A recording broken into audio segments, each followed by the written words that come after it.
From ABC, this is World News Tonight with Peter Jennings. Sitting in tonight, Carol Simpson. Good evening. The baseball commissioner today tried to lift the cloud that's been hanging over the national pastime for 6 months. The headline, Pete Rose is out of baseball, suspended for life. But it's not that simple.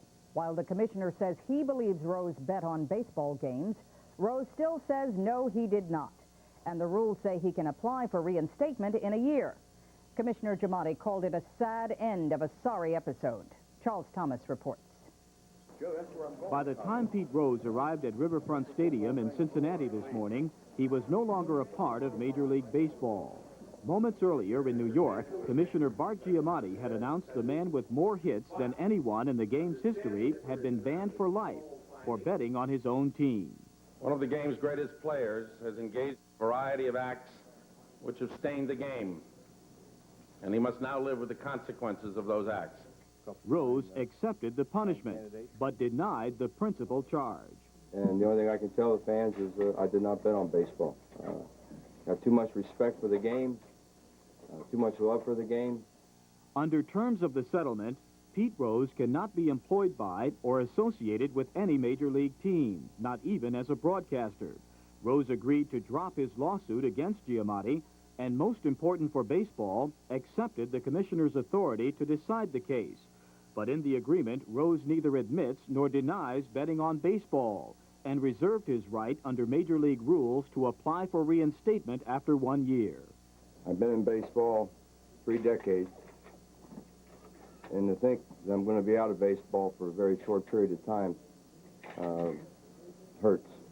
No one banned for life has ever been reinstated, and Giamatti says no matter what's in the agreement, he's convinced Rose gambled on games. Yes, I have concluded that he bet on baseball. Well, regardless of what the commissioner said today, I did not bet on baseball.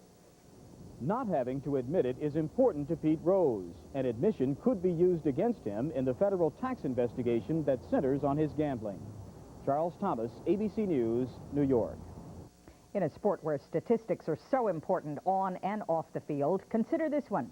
Only 12 other people have been suspended from baseball for life. Other matters in this affair, such as who won and who lost, are less clear. Here's Dick Schaap. Almost always in sport, there is a winner and there is a loser, a clear-cut decision. It is one of the things that makes sport so appealing. Off the field, it is not always so easy to determine who won. Giamatti, I think. I think Rose. I think when two parties compromise, I don't think you look at it as a victory or defeat. The matter of Mr. Rose is now closed. It will be debated and discussed. It certainly will. Did Giamatti win because Rose was suspended for life? Did Rose win because he can appeal in a year? Did baseball win, or did everybody lose?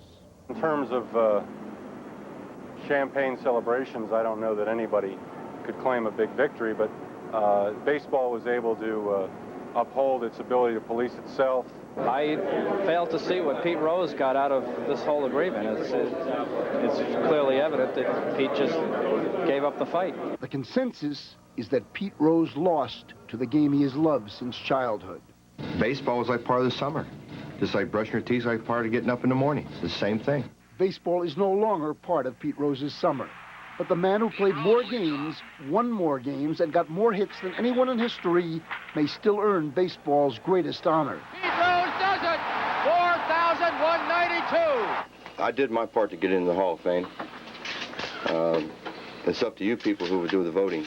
Sports writers do the voting. I'll support Pete Rose for the Hall of Fame the day I see Richard Nixon added to Mount Rushmore. I think if he had completed his career without any kind of a scandal, he would have gotten about 98% of the vote. Now, I think he may just squeak in with the 75 that's required. Rose may win the battle to get into the Hall of Fame, but he seems to have lost the war. Dick Schaap, ABC News, Cincinnati. Late this afternoon, the Reds announced that Tommy Helms would replace Pete Rose as manager. The Reds owner, Marge Schott, will be interviewed tonight by Diane Sawyer and Sam Donaldson on Primetime Live, beginning at 10, 9 Central Time. In a moment, the drug lords of Colombia declare total